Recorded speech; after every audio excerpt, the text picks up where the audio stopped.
Voici la troisième chronique de Jannick sur le référentiel d'intervention en mathématiques.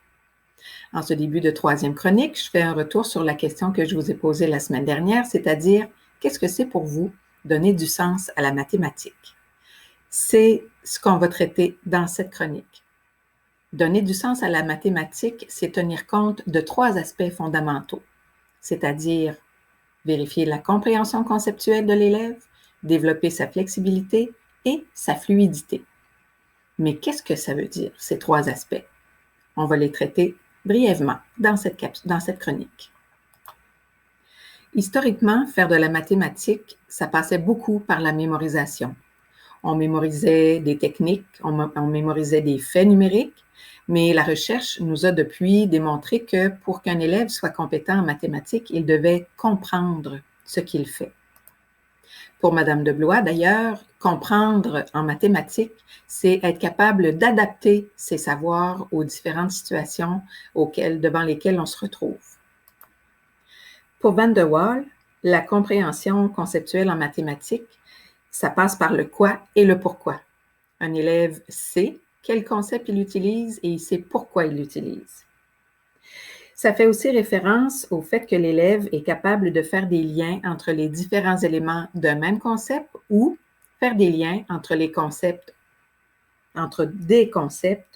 pour les utiliser.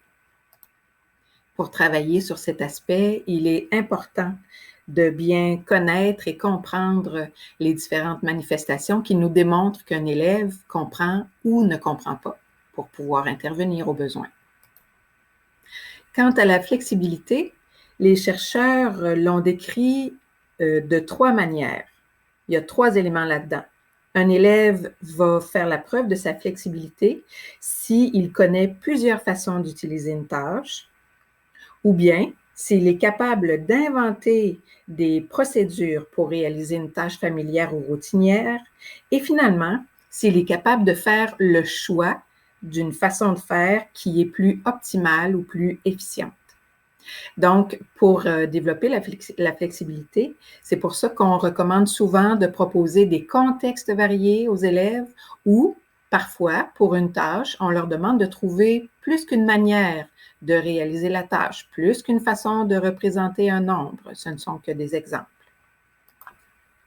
Et finalement, la fluidité fait référence au fait que l'élève connaît plusieurs procédés, plusieurs techniques, il les retient, il les automatise, il les utilise au besoin.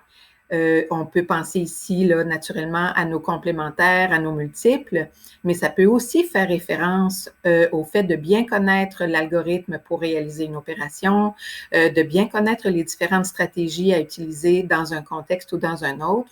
Donc, l'élève y a accès rapidement parce qu'il les connaît, il les mobilise, parce qu'il les a bien intégrés, bien automatisés. Alors, dans cette troisième chronique, nous avons vu les trois aspects dont il faut tenir compte pour donner du sens à la mathématique dans notre enseignement. Alors, il faut s'assurer de développer la compréhension conceptuelle chez nos élèves, la flexibilité et la fluidité. On a cette figure tirée du référentiel qui nous décrit bien chacun de ces trois aspects. En terminant cette troisième chronique, toujours une question.